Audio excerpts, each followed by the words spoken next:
Hey, what's up YouTube? It's Donovan the Smartphone Guy coming back at you with another video, and tonight I want to talk about the things I love and the things I hate about the iPhone 7 Plus.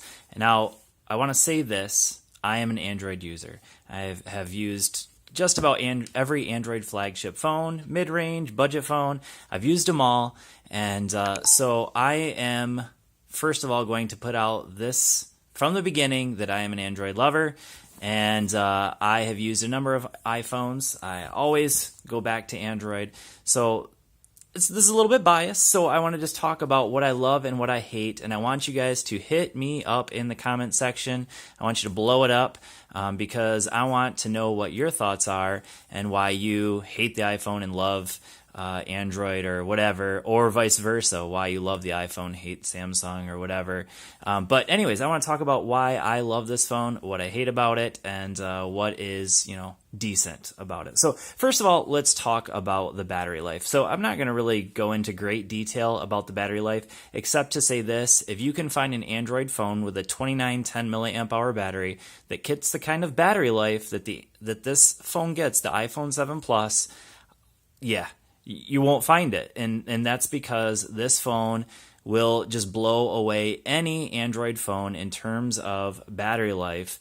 And screen on time will blow away any Android phone. I don't care which phone you're talking about. If you have the Blue Energy XL, whatever the heck you have, with a 5,000 milliamp hour battery, you might beat this phone. But if you get a phone with a normal size battery, there is no way it's going to beat the iPhone 7 Plus in terms of battery life. I'm just putting it out there. Number one, the battery life. So I'm not going to, there's really no great way except, okay, so usage 3 hours and 43 minutes, and I'm sitting at, what is it? Can't even get that into focus. All right, so 78%. So the battery life is crazy good with this phone. Easily get through a day. With most Android phones, I'm usually charging it in the evening. But that's neither here nor there. The battery life on this phone beats out any Android phone. Just going to put that out there. All right, number two, the cameras. Now, I'm going to say this, that the cameras are not better than every other Android phone. There are definitely Android phones that have just as good of cameras, but the low light pictures with this camera are fantastic. This is definitely one of the best iOS cameras I've ever used. The low light, like I'm saying, the low light pictures are fantastic. So there's a selfie I took a little bit earlier in almost complete darkness. You can see that it was pretty clear. This room in this picture is a lot darker than what the picture actually shows. So the camera with this one does great in terms of picking up dark rooms, does great in dark rooms. It's still not fantastic. It's still a low light picture, and it's definitely not like DSLR quality, but it is a good camera. And of course, this does have the dual cameras in the back, so you can zoom in to 2 times. And my understanding is that if you get the newest versions of iOS, you will be able to have kind of like that DSLR effect. But at the moment, I haven't really been able to get that. But that is something that is coming from what I understand. But the cameras on this are definitely on par with some of the better Android phones. I still put Samsung cameras as the best. That's just my opinion. LG still has just as good of cameras as what we have on here, but the iOS camera on here is definitely very good. So that's number two. Number three, iMessage. I know this is stupid. It's a messenger. Who the heck cares? But I do love iMessage, with chatting with my wife, whatever. So, she sent me a picture or video of my daughter, and this is just cute, so I'm just going to play it just because it's cute. No, say hi, Daddy. Hi, Daddy. Say, I love you, Daddy. I do, Daddy. All right, good enough. All right, so I love iMessage. My wife has an iPhone. My daughter has an iPhone. We have an iPad. iMessage just works. It's better than any Android social media, whatever. It Facebook Messenger is on par, but iMessage is definitely, for me, the best messenger you can get. Google Allo, is starting to get close, but obviously right now it only works with other Google Allo users, so that's kind of an issue there.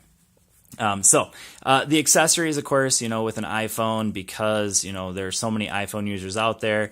Obviously, you can get a lot more accessories for this phone than you could just about any other phone. So that's definitely a positive.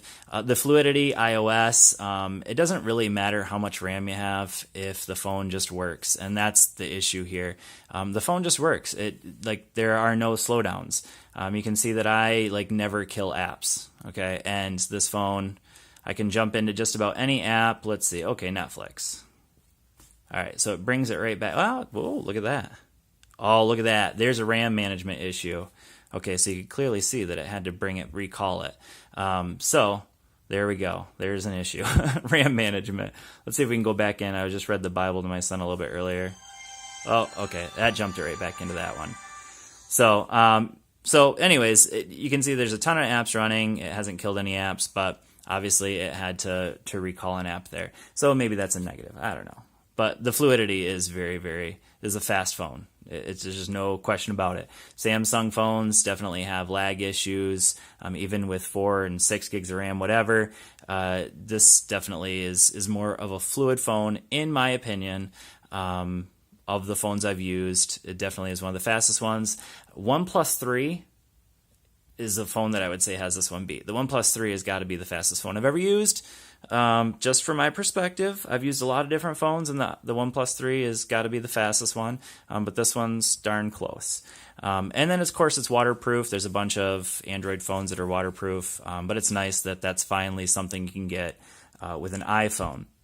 This is another thing that I really like about this one, and that is the lack of carrier bloatware. Obviously, you have all this iPhone crap that I don't really use, just because I'm more of a Google user, so I have my own little drawer for Google because I like to use Google stuff. I use Google Maps. I don't use Apple Maps. But anyways, you don't get the carrier bloatware, which is really nice, because one of the frustrating things about getting a non-unlocked Android phone is all of the bloatware you get with the phone. It's kind of frustrating. That's just my opinion. Obviously, with iOS, you get some of the bloatware that some of you might use. Obviously, if you're an iPhone user, you're going to use a lot more of that than I do. But as an Android user, I still use Google Play Music, a lot of Google integrated things, but it's nice that I can get all that on here when I switch to an iPhone. So that's a cool thumbs up. That's something that you used to not be able to get with iPhones, but you can now. So that seamless going back and forth between an Android and an iPhone really isn't that big of a deal anymore for me. So now let's talk about what I dislike, and this is true also of some Android phones, and that is they've gotten rid of the headphone jack. Now, personally, I'm a Bluetooth user. I review a ton of Bluetooth headphones, so I always have Bluetooth headphones laying around. It's not really a big deal for me, but obviously, if you're someone who likes to listen to music in your car and you don't have maybe Bluetooth, but you have the auxiliary cord, well, that sucks. Except of course, if you remember your auxiliary little hookup that it comes with, then you're good to go. But that's of course assuming you remember that you have that lightning to auxiliary input and you remember to bring it. So it can be a little bit of a frustration. Personally, you can see I haven't even touched that stuff because I listen to Bluetooth headphones anyways, so that's neither here nor there. So anyways, that is maybe a little bit of a frustration for some people, but like the Moto Z also has that same issue. So is it an issue? I don't know. Tell me what you think down in the comments. Whatever. All right, so then another thing that I dislike is iOS. iOS 10, yeah, it's improved, but it's still iOS. It's still limited. This thing's kind of cool. You can get some of the headlines and everything over here, some recent apps. You can recall apps through the double click, and you can swipe them away, whatever. That's cool. It's improved, but, where are my widgets? Kind of annoying that, I want to put this, I want to put this on like a third screen. Let's move it over. Oh, okay. That's kind of cool, the force tap. That's kind of the tapping. Yeah, that's cool. I like that. That's all right. But, yeah, I want my widgets. I want to be able to move my screens and change my screens however the heck I want. And, obviously the lack of custom, what is the word? Yeah, you guys come up with the word. I can't. Customability? No, that's not even the right word. Customizing? Yeah, whatever. You get the point.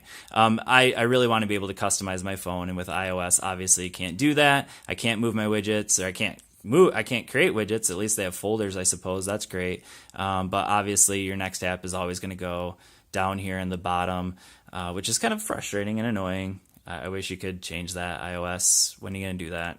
Come on, get with the program.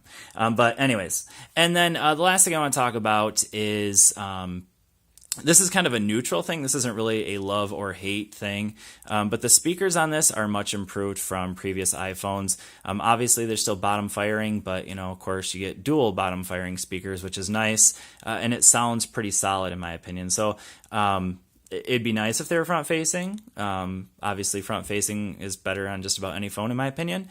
But the fact that the speakers are at least loud and there's dual speakers there is kind of nice. So anyways, that's just kind of my thoughts. Obviously, like I said, I'm an Android user.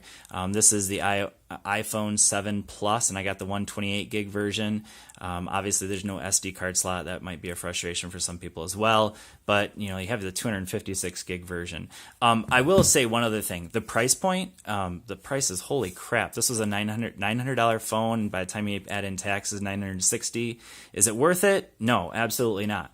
I can give you 2 ZTE Axon 7s that I think are nearly as good, maybe better in some regards, as this phone, and I can buy 2 of those. Actually, I can buy 2 and plus, and so yeah, 1 plus 3. I can buy 2 1 plus 3s for the same price I could buy this phone, and I think the 1 plus 3 is just as good, if not better, than this phone in some regards.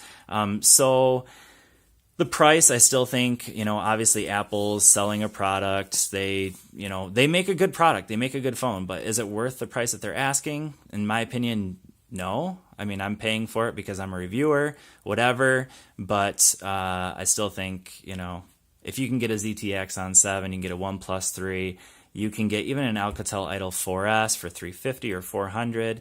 There's just so many good Android phones out there that you can get for less, half the price of this, that it's hard for me to really justify the price that you pay for an iPhone or iPhone 7 Plus. But anyways, that's my opinions. Hit me up in the comment section. Tell me what I did wrong. Tell me everything that you love about iPhone and the reason why it's better than Android. Or if you're an Android lover, tell me why I was wrong about everything I loved about this phone or everything I love about this phone. I'll be using it for a little bit longer. I've been using it for about 2 weeks. My opinions, after 2 weeks of usage. Tell me what you think. Let me know. Hit me up in the comment section, and I will see you all in the next video. Peace.